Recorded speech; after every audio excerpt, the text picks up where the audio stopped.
Bismillahirrahmanirrahim. Assalamualaikum warahmatullahi wabarakatuh. Bangun, bangun, bangun, bangun. Sahur. Wakutul yaumam suhuru. Alhamdulillah.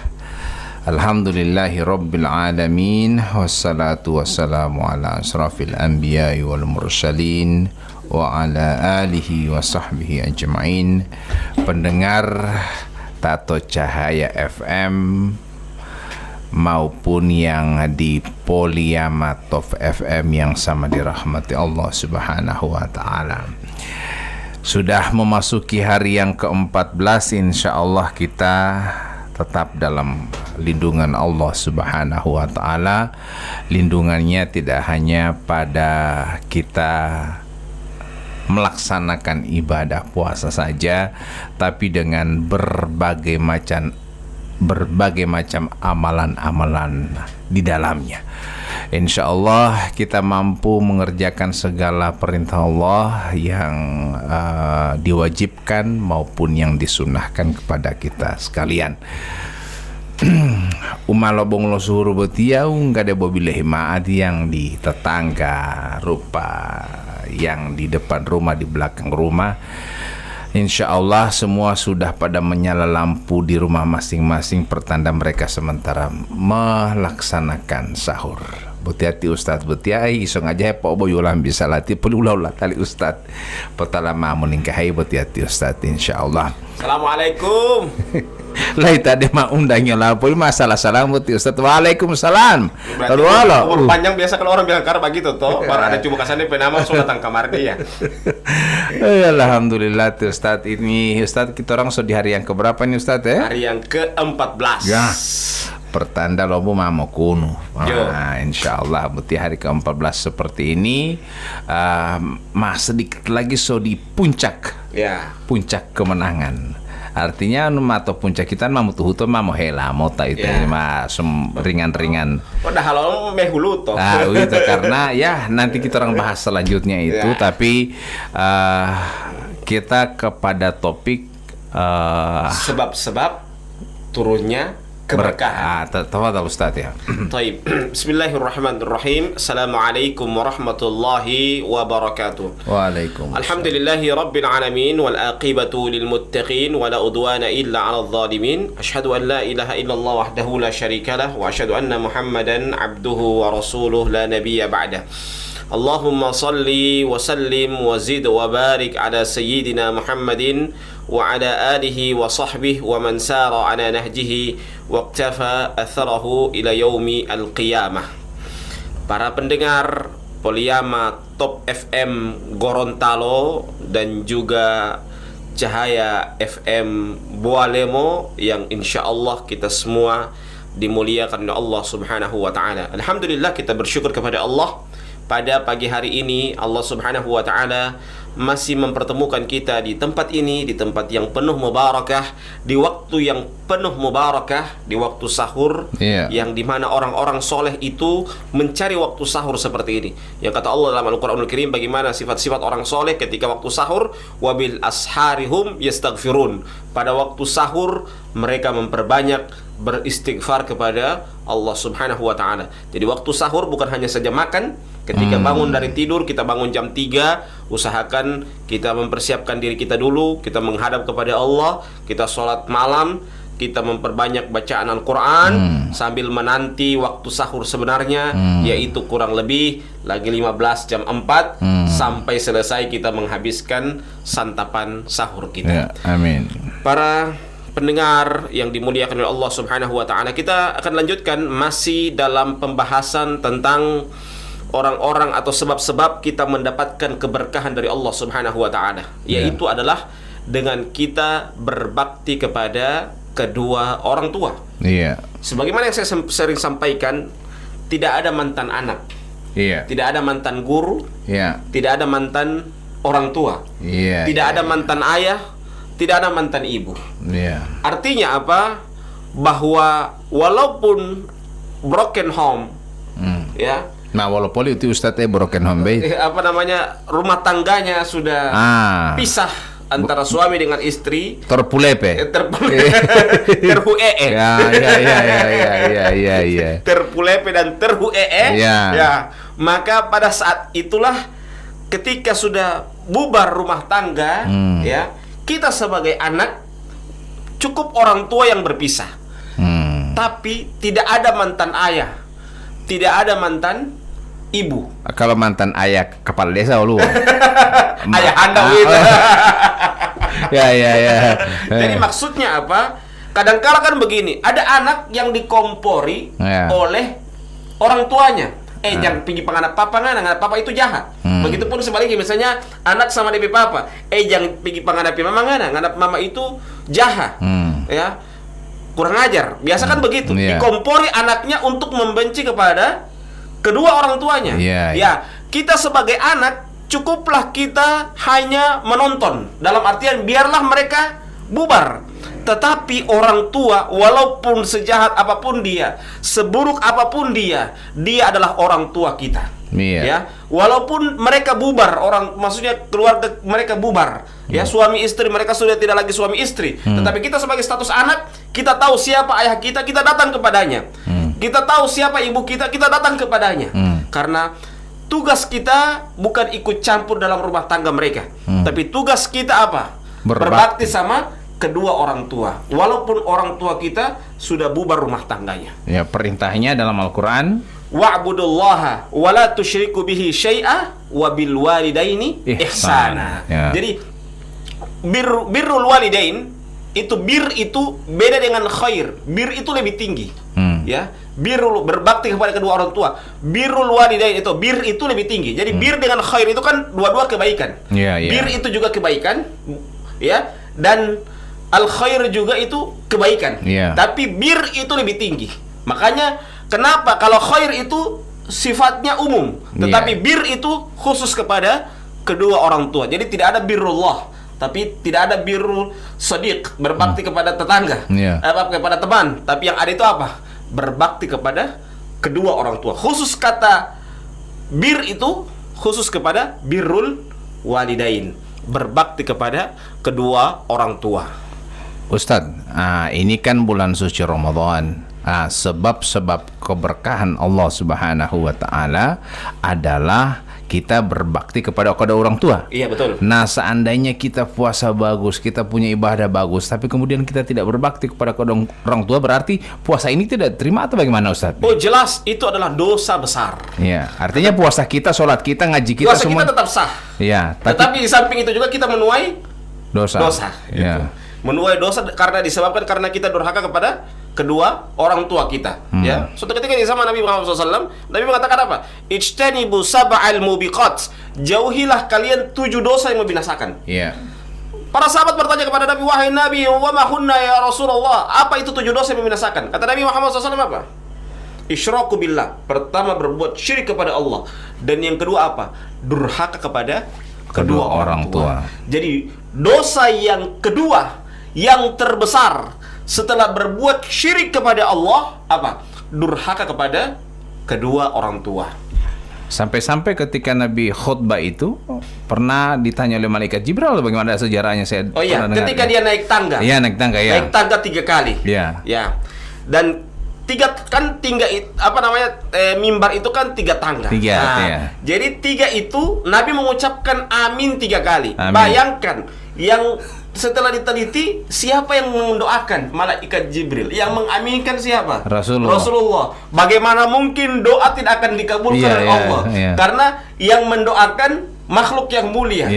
Yang mengaminkan malaikat Jibril. Yang mengaminkan adalah manusia yang termulia di mulia, yaitu Nabi Muhammad SAW. Bagaimana mungkin Allah tidak akan tidak akan menerima doa? Karena ini yang mendoakan dan yang mengaminkan adalah mulia.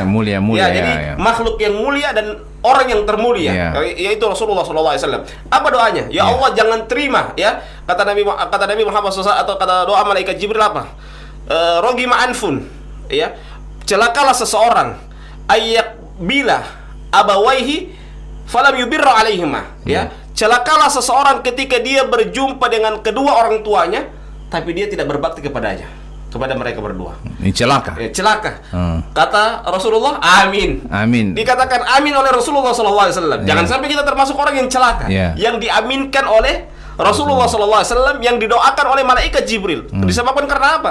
Karena durhaka kepada kedua orang tua. Ustadz, ini kalau misalnya ini puasa seperti ini, ada saja yang jauh-jauh, ini mungkin ada yang kuliah, kemudian ada juga yang bekerja di luar daerah, tidak sempat untuk berlebaran atau tidak sempat berpuasa dengan orang tua. Ini bagaimana Ustadz?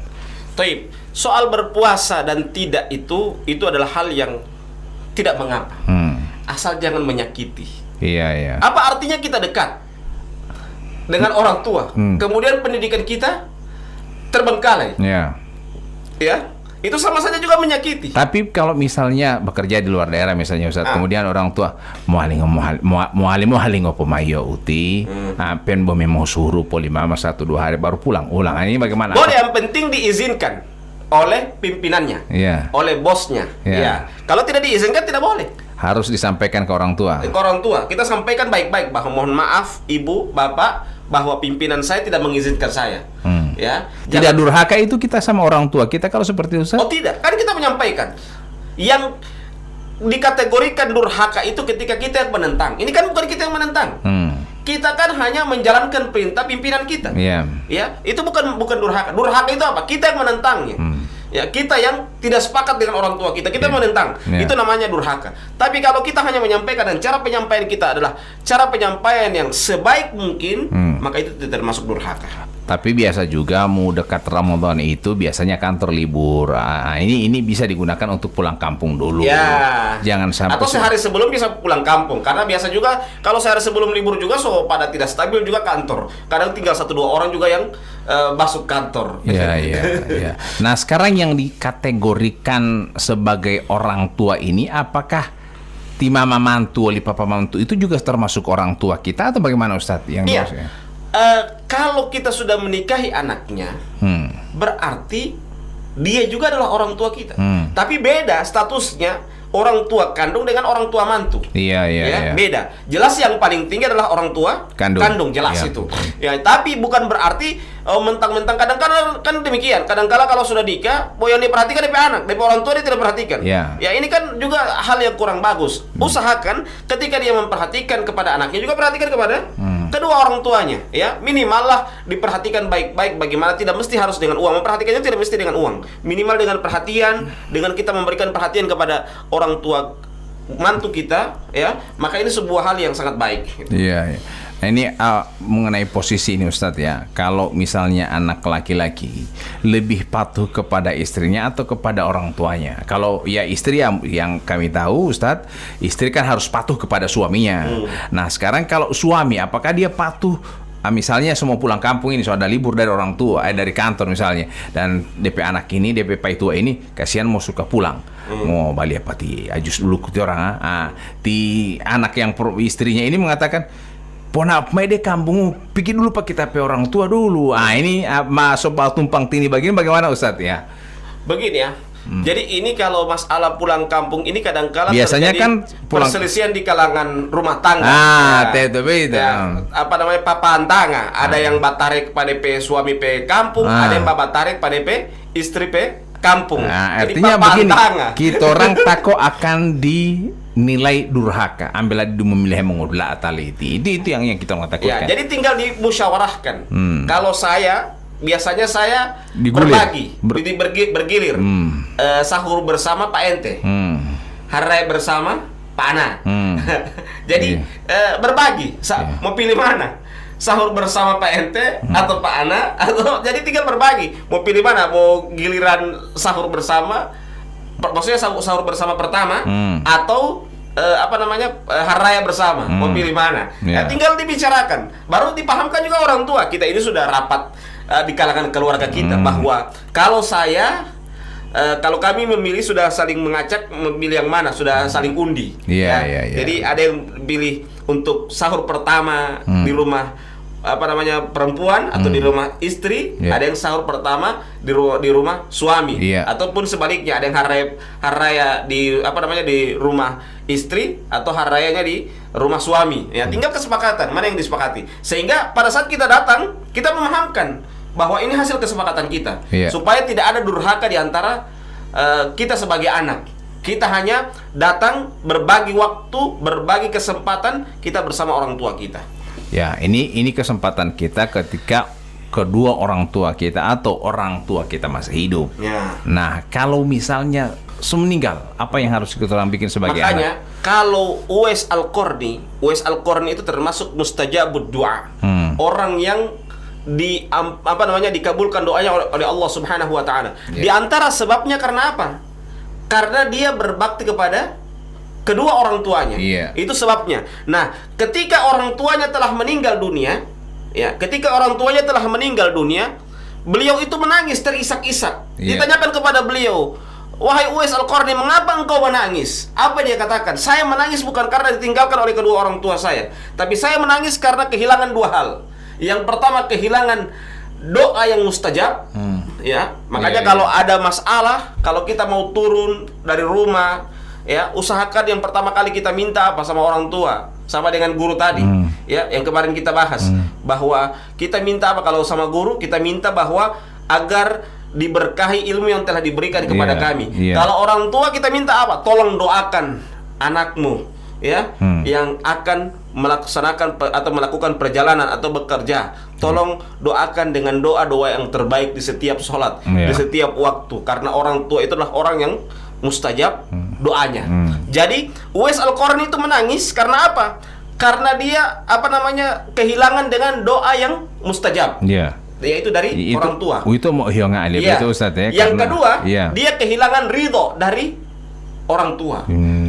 Jadi penuh hebat, jago, tapi kalau orang tua tidak ridho, ipen hahalan duia, itu tidak akan sukses. Karena apa? Karena orang tua tidak ridho. Ridhollahi fi ridhol walidain wa sukhtullahi fi sukhtil walidain. Keridhaan Allah tergantung kepada keridhaan kedua orang tua, dan kemurkaan Allah tergantung kepada kemurkaan kepada kedua orang tua. Nah, tapi kemudian pertanyaannya, apakah semua perintah orang tua kita harus kerjakan atau ada batasan-batasannya? Taib. Kata Nabi Muhammad SAW, innamat ta'atu fil ma'ruf. Hanya saja ketaatan itu pada kebaikan. Itu batasan. Semua ketaatan, mau ketaatan sama guru, ketaatan sama orang tua, ketaatan sama pimpinan, ini batasannya. Innamat ta'atu fil ma'ruf. Ketaatan itu hanya pada kebaikan. Wa idza umira bi maksiatin fala sam'an wala ta'ah. Apabila diperintahkan kepada maksiat, maka tidak boleh dengar dan tidak boleh taat. Karena apa? La ta'ata li makhluqin fi maksiatil khaliq. Itu kata Nabi Muhammad SAW. Tidak ada ketaatan kepada makhluk ketika seseorang bermaksiat kepada Allah Subhanahu wa ta'ala.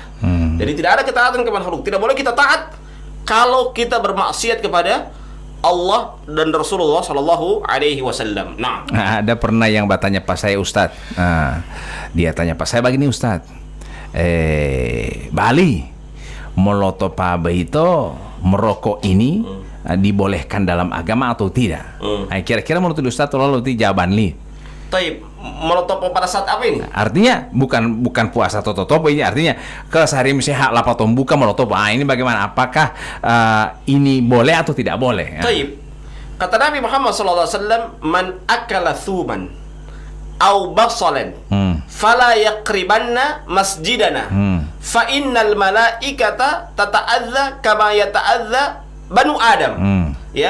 Kata Nabi Muhammad SAW, barang siapa yang makan bawang merah dan putih, maksudnya makan bawang merah dan bawang putih, fala yaqribanna masjidana, maka janganlah kalian mendekati masjid kami. Kenapa demikian? Fa innal malaikata tata'adza, karena sesungguhnya malaikat itu terganggu. Kama yata'adza banu Adam, sebagaimana anak Adam terganggu. Ini sekarang bukan lagi bawang yang bawa DP bulu, Ya. Tapi apa? Tapi soba bau rokok dari pemulu. Ya, pertanyaannya ini. Tapi soba bau ngenge lagi. Nah, ini pertanyaannya merokok ini. Ya. Merokok ini entah itu tidak pada posisi mengganggu lah istilahnya. Ya.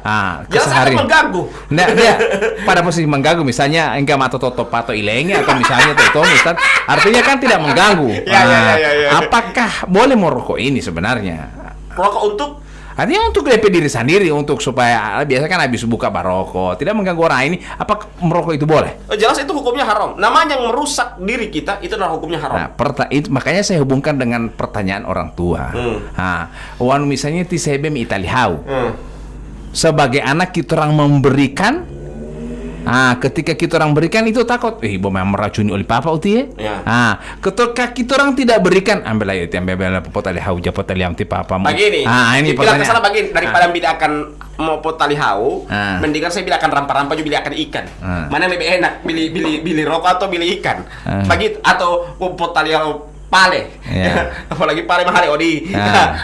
Dikasih paham kan? Itu kan minimal kan demikian. Mindset juga mereka harus diberikan, dibukalah cakrawala mereka berpikir. DP pertanyaan betul apa tamu tabuka Ustad. Hilang molotopo. Apa tabu potali ala pale betul hilang molotopo. Itu tidak boleh, tetap hukumnya haram. Karena minimal kalau misalnya dia hanya alasan merokok apa? Bila tamu tabuka emolo pedis. Lo kan bila kasih gula-gula, selesai urusan. Alasannya kan menghilangkan pedis. Ya sudah, ada gula-gula. Daripada kita orang racuni kita orang tua, istilahnya seperti itu ya. Jadi ada solusi. Solusi itulah usahakan solusi dalam kebaikan. Jangan justru solusi yang membuat keburukan yang lebih besar lagi. Jadi ketika kita melarang, jangan cuma tahu melarang.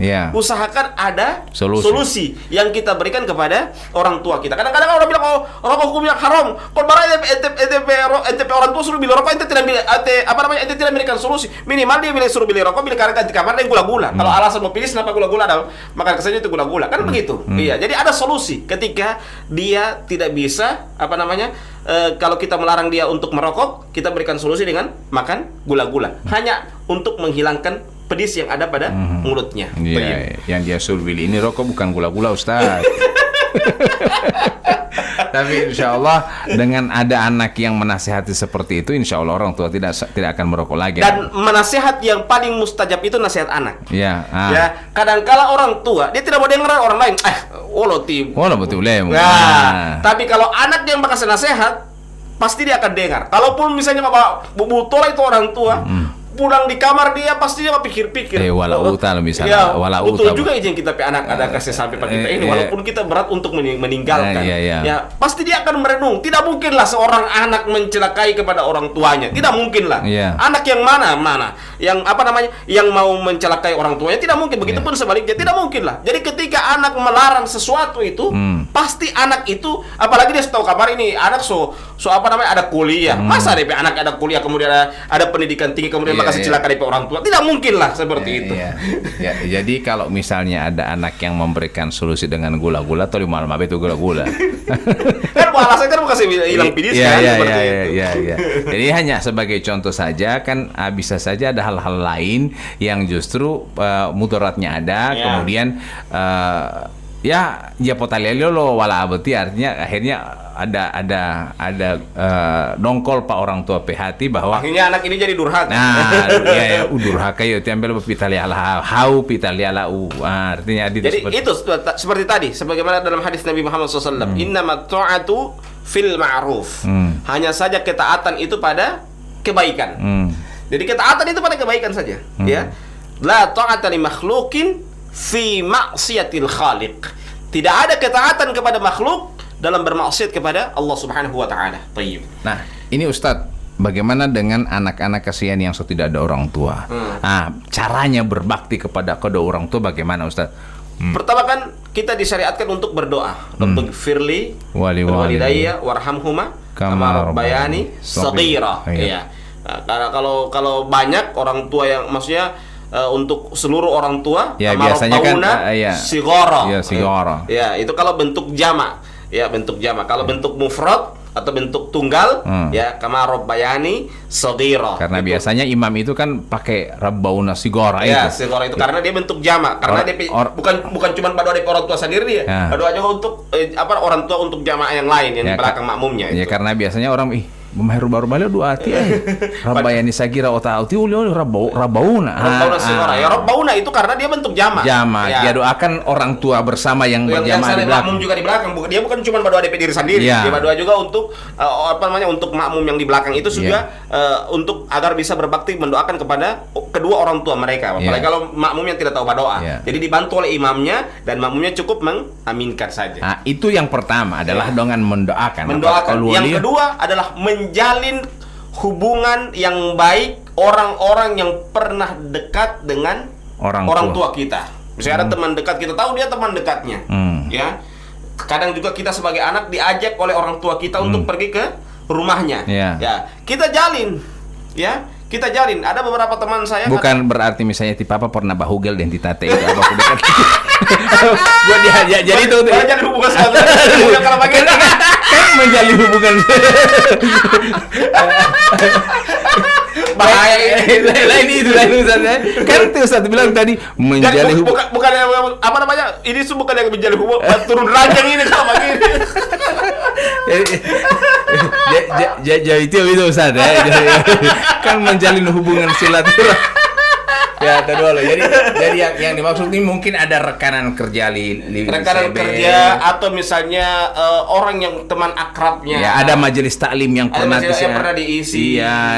Pernah diisi, pernah diberikan sumbangan oleh orang tuanya. Nah, itu dilanjutkan oleh anaknya. Dan anaknya memiliki rezeki, ya diingatlah. Minimal misalnya anak orang tuanya setiap kali majelis taklim berikan door prize di majelis taklim itu. Orang tuanya meninggal dunia, pasti kan jamaahnya kehilangan. So tidak ada yang kasih door prize ini karena sudah meninggal dunia orangnya. Anaknya yang paham, yang tahu bahwa di situ tempat berkecimpung orang tuanya di majelis taklim itu dan dia tahu bahwa orang tuanya sering memberikan door prize, usahakan dilanjutkan. Karena itu adalah amal jariah orang tuanya selama dia masih hidup dan itu dilanjutkan estafetnya oleh anaknya tersebut. Jadi bukan yang tadi itu Ustaz ya, saya tanya tadi itu ya. Jadi menjalin atau mungkin dengan saudara-saudara orang tua, misalnya paman atau kalau itu kan terjalin secara otomatis. Ini kan yang jauh. Maksudnya bukan hubungan darah. Ya. Maksudnya ada teman kerjanya. Kalau paman jelas pasti mau ketemu, walaupun tidak mau ketemu pasti ketemu. Karena dia masih ada hubungan darah. Maksud saya itu adalah rekan kerjanya atau teman dekatnya, dia tidak bukan hubungan darah, tapi dia karena akrab, ada teman-teman yang di majelis taklim, misalnya dia baku taman dengan Tibali Isi, taman ini bukan keluarga Tibali Isi, bukan keluarga di Ustadz Robi, tapi dia dekat dengan Tibali Isi dengan Ustadz Robi. Tiap kali tiap kali Mohima buka, tiap kali bingkai Ramadan dekat jaga antar sahur pati Ustadz Robi dengan Tibali Isi. Ya itu kalau orang tuanya sudah meninggal dunia, dia lanjutkan. Saya ingat kamar saya orang tua jaga antar sahur, makanan sahur pati Ustadz Robi dan Tibali Isi. Saya juga mau lanjutkan itu antar sahur dengan sama Tibali Isi dan Ustadz Robi begitu. Sama suruh antar sahur poli itu Ustadz mentang-mentang mengpemam suruh poli. Suruh antar sahur poli. Tidak, maksudnya ini kan melanjutkan estafet, menjalin komunikasi, hubungan. Pastikan kalau orang yang dekat dengan orang tuanya, dia berpikir, dia ketika lihat kita sebagai anaknya, pasti dia meneteskan, kita ingat kamar DP orang tua itu baik sekali. Dia lihat anaknya, tapi yang dia lihat itu di benaknya itu apa? Orang tuanya. DP orang tua itu baik sekali. Nah, DP baik itu yang tertanam dalam memori temannya itu yang kita lanjutkan. Tidak salah juga DP anak ini sama dengan DP papa fotokopi. Atau baik. Itu. Jadi lo tiap mulio taliti. Jangan sampai demikian. Beda kelakuan. Jadi lo tiap mulio taliti. Ya kan biasa lihat itu kan Ustaz. Dia mabut tihi maja dia lo ti papamu yo ti ya saya bilang. Tiap mulia mau antar kamari sahur tempat di Bali Isden Ustadz Robi. Ini DP anak beda jauh sekali. Lo kalau mal papa lo didu mal menderitaan bertiga.